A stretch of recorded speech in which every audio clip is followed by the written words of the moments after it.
So how does a young man growing up in Zimbabwe, educated in South Africa, end up in America starring in a movie about slavery? What in the hell is that journey? Yo, nothing but the grace of God, man. What started as a dream growing up with my brothers, back then when we used to go get like DVDs at the video store, and they had like those 20-minute trailers. We would sit together and we would watch these trailers, and every time it came out, I would mimic the man with that voice and insert my name in it. He came from Africa. Tongayi Chirisa, Will Smith. And I'll be like, one day I'm going to be in Hollywood. And my brothers would laugh. They're like, yeah, you're not even acting out here. So how does that even correlate? But it's one of those things when you just have a vision and you just know that this is what you want. I didn't know how it was going to work out. I knew that this is what I wanted to do.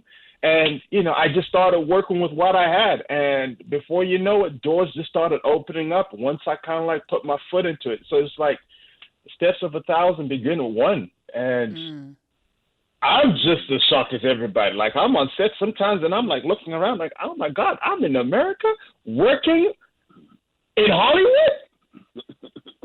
What? So it's a dream come true. I'm living it right now, and I don't think I'll ever tire of the wonderful opportunity that, America has given me to fulfill a lifelong dream. Wow. You're on The Good Doctor. Really Welcome. You're on The Good Doctor. You play Carrie's husband on The Good Doctor, 11 episodes of that. And now you're in this movie Antebellum that is, I don't know if I'm going to watch it. I have to just be honest, even though I love Janelle Monáe and now I'm in love with you. And my love is easy to come by, apparently. So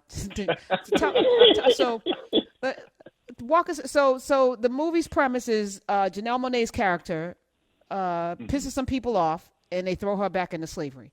Now, I thought it was like a time travel thing, but it's not it's a horror movie for sure. For any black person to be thrown, even the notion of it, back into that kind of slavery. Just thinking about that. No. Can I ask a question, Karen? Can I ask a question? Absolutely. Is this used as a threat? Because I haven't seen the movie. And like, keep on, okay? I'm gonna throw your ass back into slavery. Is this a warning that you can give people before you throw them back, or you just put them back into slavery? I got to see the movie. I got to see it. You have to see the movie. And look, I'll say this. It is so necessary for that very reason. I think it will highlight certain things within, obviously, America, the systems that are in place, and certain objectives that we as a people have had to overcome and what it takes to overcome. If you watch it, it's going to leave you satisfied, I feel, with how things work out or turn out for her. And I think it's just a metaphor for what's actually happening on the streets right now, where people are literally, again, fighting for their freedoms that we've been, fighting for since the day we got here, And every single thing from the civil rights movement, the Black Lives Matter, it's the same recurring theme. We want our freedom. We want to be equal. Just give us that opportunity, and we will show you how much more we can do if given the platform. As a native African, and we're talking with Tongayi, excuse me, because there's no I. There's an I there, but it's silent. Tongayi Chirisa. The Y is silent, yeah. There you go. All right. You're a native African, but you're saying we, since we got here. But that wasn't your native experience, but you connect with it. Absolutely. Talk about that. Absolutely. It's broad, but I feel like we are one, because the interesting thing is that even being far separated from the motherland, there's still a sense of identity in terms of cultural groups. And when I talk about cultural groups, I equate that to when you have the gangs in America. There's a certain feeling that I need to belong to something or someone. That is not something that you are taught. You just innately feel it. So you already know that we come from one fabric. We are the same people. Time is relative in this conversation, because me coming now could have happened 400 years ago. I just happen to be this new immigrant that's come in the 2020s or whatever.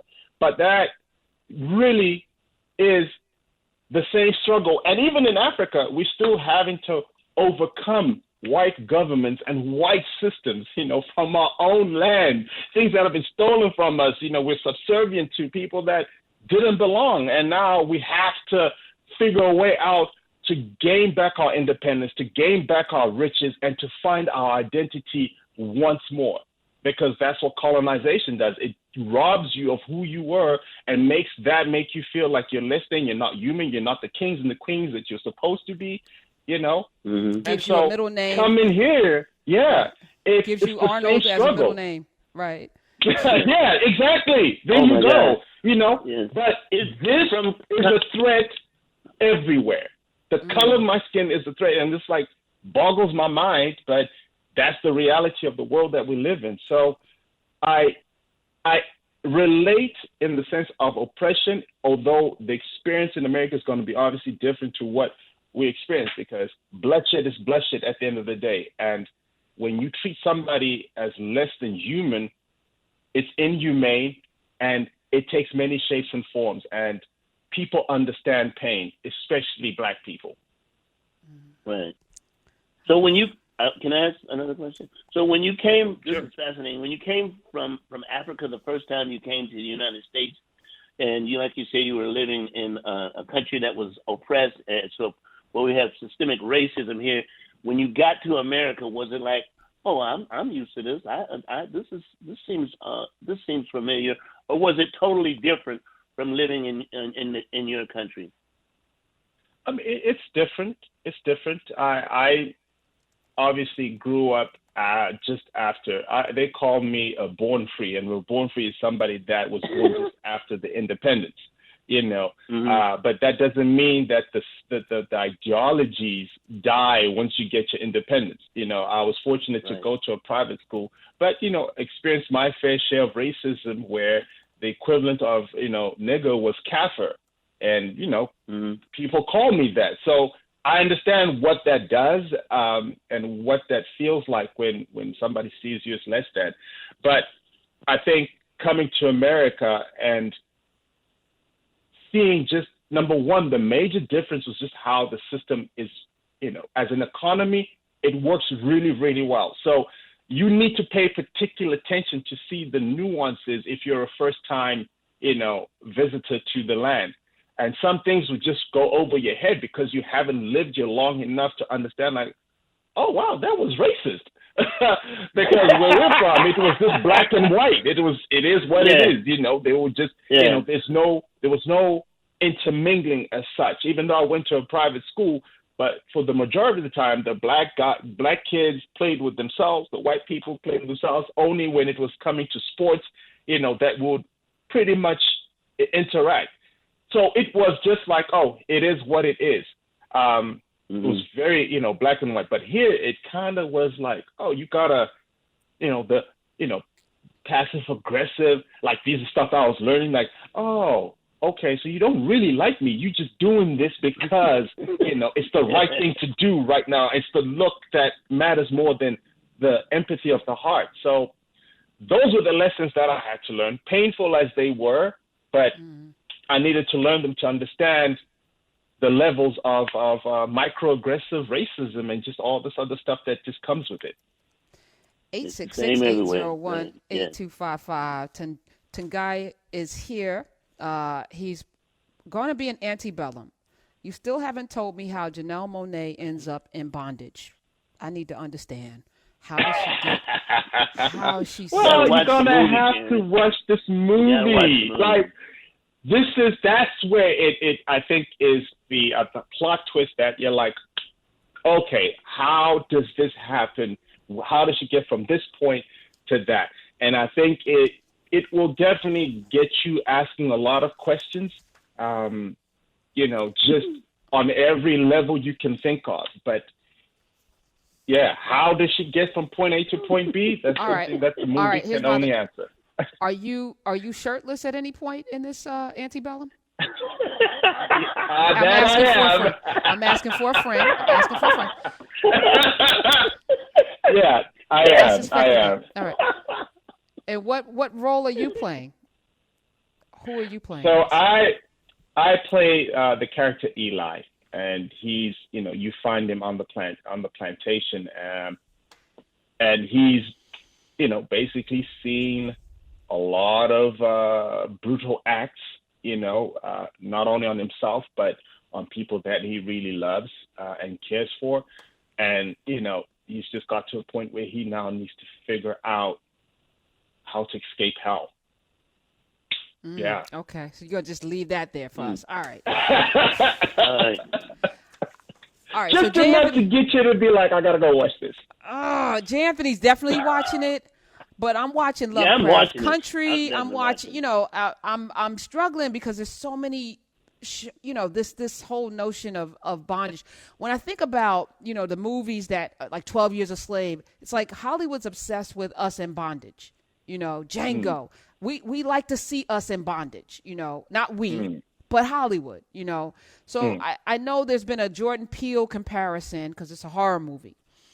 But it's like if we keep putting those images of us in chains and bondage and but then again, Underground was one of my favorite shows that I wish had come back because it was so inspiring and empowering. So shout out to Misha Green and her vision because she's bringing a bit of that with Lovecraft. I don't know. I guess I'll have to watch it. Okay. Well, I know what you're saying, Karen, but I kind of look at it like every generation needs to know what was before us. What we went through. When I say we, it means me as a black people.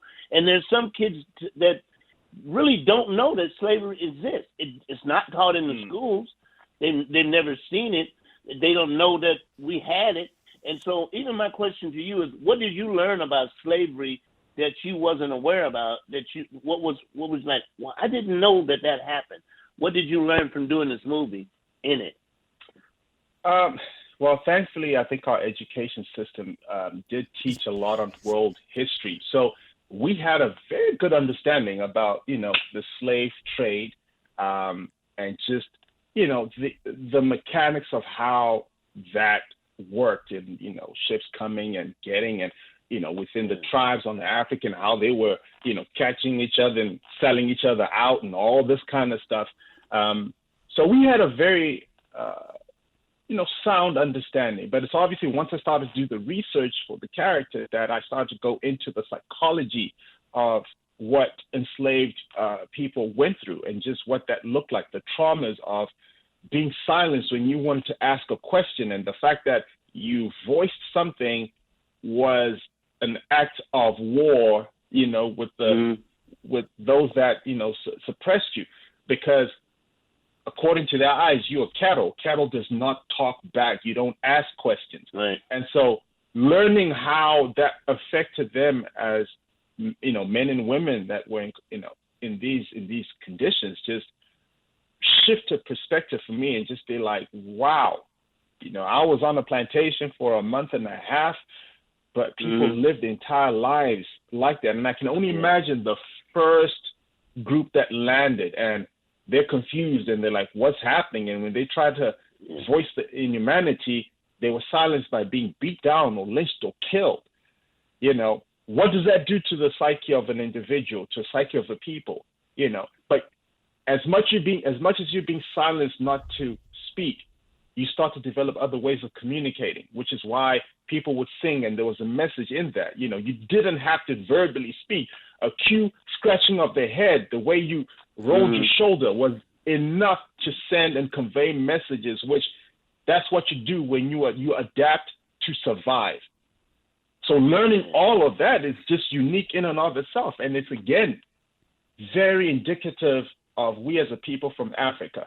And case in point is when I was in school, me and my friends, we had a unique way of whistling to identify which group of friends you were calling out. And that whistle was only unique to me and my friends. Some people would just think, oh, some kids are just whistling. Ooh. But those that knew exactly, like, oh, my friend is outside. Let me go. Ski wee? Ooh. right? Like in fraternities. J. Anthony Brown, you're in a fraternity. The Q's bark. Go The mob, Q's bark. What's yours? You're a Q. Blue side, Q five side, right? There, we do that. When you just said that, that's wow. Yeah. Wow, So that's what I'm saying. We're so intrinsically connected. All this stuff we didn't know, but if you come to Africa, you can identify some things. We come to America and we're like, oh my gosh, that's such a tribal thing. So we just separated by distance, but we are literally one people. Yeah. Playing the role of somebody in bondage. Hold on. Playing the role of somebody. We're talking with Tongayi Chirisa, and you can follow him at TONGAYICHIRISA on the Twitters. Follow him. He's also in Hulu's Palm Springs. You can check that out too. This is so powerful what you're talking about, and having to be this role, be this person in bondage, be this docile person. As you're sitting there and I'm thinking about, you're right, we're here today because somebody endured that. A whole lot of somebody's endured that to survive for us to be here. And we owe it to them. We owe it to them to be as free as we possibly can be. We owe it to all of those folks who couldn't speak, to do the things that they couldn't do. And so, I appreciate that, because that just validates, this space that we're in right now. Right. And this is what I always say. We are a body. America is a body. Now imagine if your right arm was completely broken and smashed. And your rest of your body is talking about, you're going about your business, but you can't do nothing because your right arm is smashed. And every time you try, somebody's like, look, your right arm is broken. You need to do something. And when you try to do something, your left arm smashes it down like you're complaining too much. This is what happens when you have a system where something is not working. America is the body. It's not functioning at its full capacity because it's got a broken arm. All lives matter, absolutely. But right now, we need to fix the arm. Imagine when you have two strong arms, how much more can you achieve and do? So when we have these movies that are consistently, seemingly sounding like we're just knocking on the same bell time and time again, it's because the arm has not been addressed. And we will need this continually until somebody says, okay, y'all, let's put this in a cast. Let's get the medication it needs to get strong so that it can actually contribute to the rest of the body. The problem with America, though, they don't see that arm as a functioning piece of what needs to happen. They don't see that arm as part of their body. They see that arm as a foreign disease that needs to be eradicated and cut away. Right. And maybe America wants a prosthetic. Maybe they want to have, maybe that's what they want, right? But I don't think America sees the arm as part of its body. Right. And actually, if America's looking, hold on. If America's looking, black folks are the body. You're the arm. We're the heart. We're the blood. We're the thing that makes this thing function. Right. Well, right. Were you a method actor? Meaning, at the end of the day, you're like, no, I'm gonna stay a slave for the whole time. Mm-hmm. I'm not gonna go home. I want to be real to the road. So for the next 6 or 7 weeks, I'm doing the slave thing. Or did you go home at night, or did you stay into bondage? No, I definitely went for a while. Yeah, you went home. Yeah, I definitely went home. But I think it's a privilege and an honor when you're playing or you're doing justice to a character when even some of the background actors would see me walking and I had a certain gait about me, and then someone like, wow, you really look like they just picked you off the street and threw you in this. Wow. But it's testament to the costume. It's testament to just this character and just the work that one has to do to make this thing as real as possible. Tongayi is in Antebellum. When is that premiere? Next week? Yeah, on the 18th. Man, have you seen it? Video on demand. I haven't seen it. Well, he was in it. Of course, he saw it. Well, sometimes you'll be in stuff you won't look at, but he saw it. Like, I've never seen anything I've been in. I won't watch it. I will not watch anything I'm in. Really? I can't do it. So Yes, you're not can watching do it. your weekly show on what is it No, on I'm OWN? I'm I'm telling people to watch it. I'm just so I critique myself so much. I'm like, why did I say that? I shouldn't have said this. I can't believe I said that. So I cannot watch. I All right. cannot watch me. I completely understand that. I've written 30 plus books. I've never reread a book in my entire life. Never. I've never Wow. reread it. So I totally understand what you're saying, Jay. Because you're going to find a typo. You're going to find something and you can't go back. You can't go back and fix it. You know what I'm saying?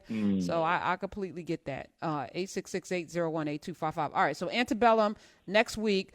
Janelle Monáe starring in it. Tongayi Chirisa plays a guy named Eli on the plantation. Somehow they end up in slavery in 2020. I don't know. It's not a time travel, but it is a horror movie, right? There you go. Okay. All right.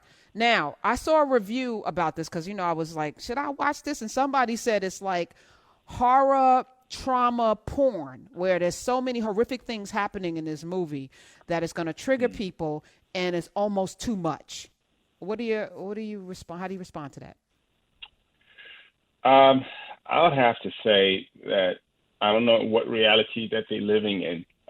When you see the atrocities that are taking place right now in America, especially with the recent protests, how much more traumatic does it have to be when you see, George Floyd's death live, with phones around the world? How many times do we have to see the young man that got shot 7 times, in the back with his back turned, if that isn't triggering enough for you and that's the reality that we're living in, how then does a fictional story cause you to feel some type of way when, when certain characters, are being lynched on a film, but they're very much alive to talk about it?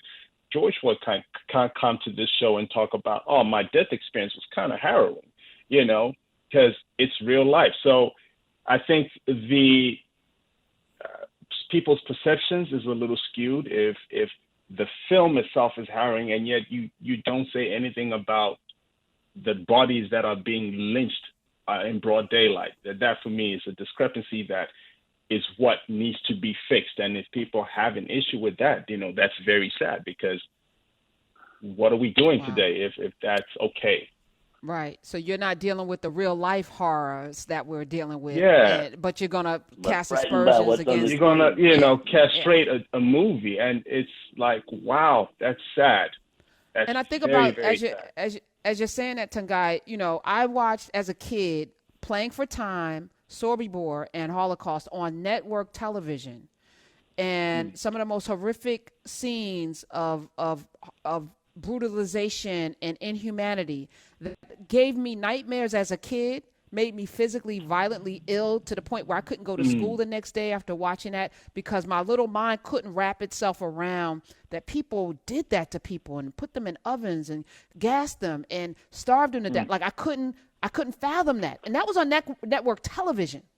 Roots was on network television, and I remember as a little kid just being so affected by that it carried through my adulthood. So I think, it is important that we see these fictional images of real things that happen. Hopefully to awaken some humanity in us and not desensitize us to it. Absolutely. I think that's the cry, man. It's, when you say let's start looking inwardly, and address these issues, because like I always say to some friends, history is where you want it to begin. If you start on the third chapter of a book, there's still the epilogue, chapter 1, chapter 2 that you still need to read to get an understanding. You have not the complete story if you don't at least acknowledge where it begins. So for people to kind of like pick what point in the history of America to start their history is a misdiagnosis, and it's inherently not good for the entire country, because there are truths that one has to acknowledge in order to understand the full picture of why certain things happen and have happened the way they do. It's a hemorrhaging effect because of certain events that took place. I could agree agree more. We're talking with Tongayi Chirisa, and you can follow him at Tongayi, but it has an I at the end. So it's TongayI Chirisa, Chirisa.